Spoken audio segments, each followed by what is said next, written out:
vamos a ver la relación de conocimiento, la vamos a ver desde un punto de vista muy básico, lo que sería el ABC, ya que esto está bastante problematizado en la epistemología y bueno, en el cuatrimestre que viene vamos a ver cómo se complejiza en relación a los paradigmas.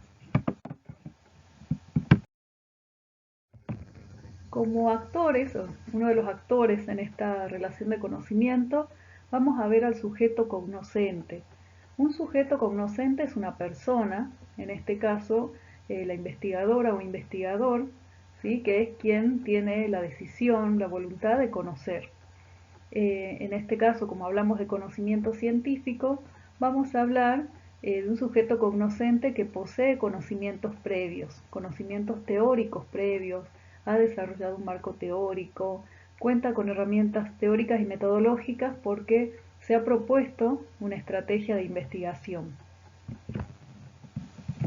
Por otro lado, tenemos el objeto cognoscible, que acá lo representé con una lente de cámara, ¿no? Lo que sería la lente, que es lo que enfocamos, es aquella porción, aquel aspecto de la realidad que queremos investigar. Vemos que en forma borrosa aparece todo lo demás, pero que es este aspecto el que donde nos interesa profundizar, ¿sí? Puede ser algo material o puede ser algo intangible, de acuerdo al tipo de ciencia que estemos haciendo.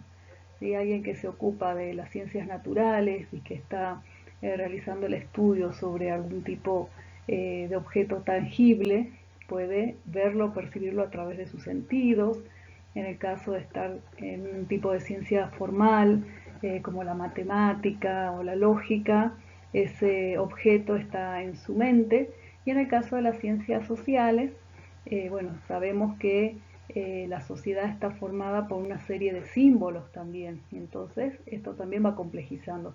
No significa que una sea objeto y otra no, o sea, el ser objeto no lo define que sea tangible, sino se define de acuerdo al interés de eso que queremos investigar. Y bueno, y acá se da esta relación entre estos elementos que planteamos. Son dos entes que están en lugares separados. Entonces tenemos al sujeto, ¿sí? Que está frente a ese objeto que busca investigar. Como les decía, es un esquema simplificado, sería como el esquema básico que después va siendo discutido, pero es importante poder tener presente cómo es esto, ¿no? Cómo es este ABC, como decíamos. Entonces este sujeto, cuando va a conocer al objeto, necesita salir de sí mismo. ¿Qué significa salir de sí mismo? Salir de sus propios esquemas previos, toda esta crítica que se hace, ¿no? De la socialización primaria que tuvo, de los prejuicios con los que cuenta, y bueno, de todo ese saber cotidiano en el que estaba inmerso, que necesita ser problematizado para poder salir con cierta distancia, ¿no? De ese objeto.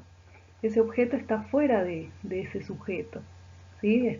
No forma parte de él, sino que necesita tomar esa distancia para aprehenderlo, para agarrarlo, y vuelve, pero no vuelve con el objeto, vuelve con una imagen o concepto, ¿sí? Sobre ese objeto, con una representación de ese objeto. ¿Por qué? Porque lo que después la ciencia va discutiendo es esa representación, ese concepto que se ha ido desarrollando. En tanto esa imagen es lo más parecida posible al objeto, vamos a estar hablando de una imagen que es verdadera, ¿no? Porque recordemos que el conocimiento se verifica en relación a esa contrastación con la realidad.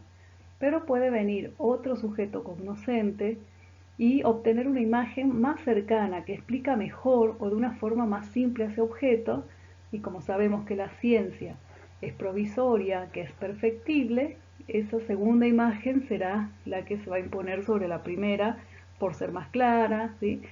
por lograr explicar mejor eso que fue a buscar. Acá lo que dice el autor es que sujeto y objeto no se fusionan, es decir, que el objeto no se convierte en sujeto, siguen manteniendo cada uno su esfera, ¿no? Cada uno su espacio, pero lo que el sujeto trae es esa imagen que a la vez lo transforma, porque ahora tiene algo en sí que no tenía antes de haber de haberse propuesto ese conocimiento. Y bueno, acá, como para discutir un poco cómo es el sujeto, Folari nos dice que aquel que cree que las cosas son como las ve y que él no tiene ningún chip puesto en la cabeza, ya sea por la televisión, por la iglesia, por los papás, por la escuela, por lo que sea, el que cree que ve las cosas tal como son es el peor de los sujetos, porque él dice que los demás son ideológicos y deforman por ello su percepción, pero cree que él, por suerte, no, cree que ve las cosas como son.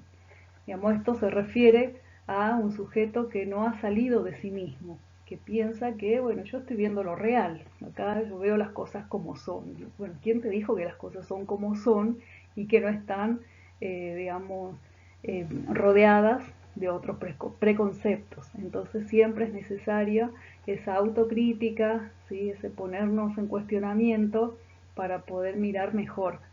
Y bueno, y la otra frase es, aquel que dice que no tiene ideología es siempre el que está con la ideología dominante, pues la ideología dominante es la que no se denuncia a sí misma como ideología. O sea, yo digo, yo no tengo posicionamiento sobre esto, y bueno, en realidad es porque el posicionamiento general en el que estoy enmarcada me resulta invisible. Entonces siempre es importante poder tomar distancia de todo lo que ha sido nuestro aspecto, ¿no? Nuestro proceso de socialización. En el caso de las ciencias sociales, vamos a ver cuál es la particularidad de su objeto. El objeto se conforma por problemáticas complejas, por fenómenos sociales que involucran a la vez a otros sujetos. O sea, tenemos el sujeto cognoscente, que es quien posee el conocimiento científico y se ha propuesto investigar, pero también en esa problemática a investigar hay sujetos involucrados, ¿no? Y que tienen algo que decir sobre eso, que lo vivencian. Por eso hablamos que lo que se produce es una relación de intersubjetividad, no tanto de objetividad como en las otras ciencias, ¿no? Donde es simplemente describir y explicar ese objeto, sino que también vamos a involucrar esas voces, ¿no? De esos actores. Entonces acá tenemos que hay un margen muy alto de libertad, por lo cual no hay leyes que se cumplan como pasa en las ciencias naturales, ¿no? Que tenemos la ley de gravedad, o que pasa cuando se somete al calor a determinado material, ¿no? Qué respuesta va a haber, y que son como respuestas constantes, que siempre va a pasar lo mismo. En el caso de las ciencias sociales se pueden establecer ciertas tendencias estadísticas, pero no podemos saber con certeza qué es lo que va a pasar frente a determinada situación. ¿Por qué? Por la libertad, ¿sí?, con la que vamos a actuar como sujetos. Además, lo que vamos a obtener como información de ese objeto no tiene que ver exclusivamente con nuestros sentidos, sino también con lo que ese sujeto nos cuenta de esa realidad. Y en ese contar y en ese relato puede haber ocultamiento, ¿no? Puede haber a veces que el propio entrevistado, la entrevistada, tiene alguna percepción distinta de lo que está viviendo, ¿sí? Porque está a la vez ideologizada y no ha hecho todo este camino, ¿no?, de la ciencia, sino que cuenta su realidad tal cual la vive. Y entonces, frente a un mismo hecho, podemos tener diferentes relatos, y es parte de esa construcción del conocimiento poder ir, ¿no?, entrecruzando, poder ir conteniendo, viendo qué es lo que pasa con esas diferencias de percepción frente a un hecho. Y también está la cultura. La cultura es donde están insertos esos sujetos, pero también como sujetos cognoscentes formamos parte de ella. En el caso de que sea la misma cultura, hay muchos elementos que se nos pueden escapar justamente por la naturalización, ¿no?, que más allá de todo el trabajo que hacemos de distanciamiento, siempre puede estar ahí, velada o oculta. Y si venimos de otra cultura, ¿no?, vamos a investigar una problemática en una cultura muy diferente, también que utilicemos los mismos criterios y que no sean suficientes o que no sean adecuados.